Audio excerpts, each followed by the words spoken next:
আপনি তখনই একজন সুস্থ মানুষ হতে পারবেন যখন অন্যের কষ্ট বুঝার ক্ষমতা আপনার হবে। আর যখন আপনার অন্যের কষ্ট বুঝার ক্ষমতা আপনার হবে না, তখন আপনি মনে করবেন যে আপনার শিক্ষা দীক্ষার অভাব রয়েছে, আপনার জ্ঞান বুদ্ধির অভাব রয়েছে, আপনার ভিতরে মনুষ্যত্বর অভাব রয়েছে। আর যখন আপনি অন্য অসহায় মানুষের কষ্ট বুঝতে পারবেন, তাহলেই বুঝবেন যে আপনার শিক্ষাটা সম্পূর্ণ হয়েছে। কাগজে কলমে যদি আমরা শিক্ষা অর্জন করি, সেটাই কিন্তু আমাদের সবচেয়ে বড় শিক্ষা না।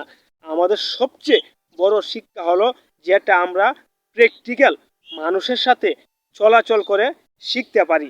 আমরা 100%-100%-এর মধ্যে 50% বই পুস্তকে জ্ঞান অর্জন করি, এবং আর বাকি 50% মানুষের সাথে মিশে চলাচল করে বাস্তব অভিজ্ঞতা নিয়ে থাকি।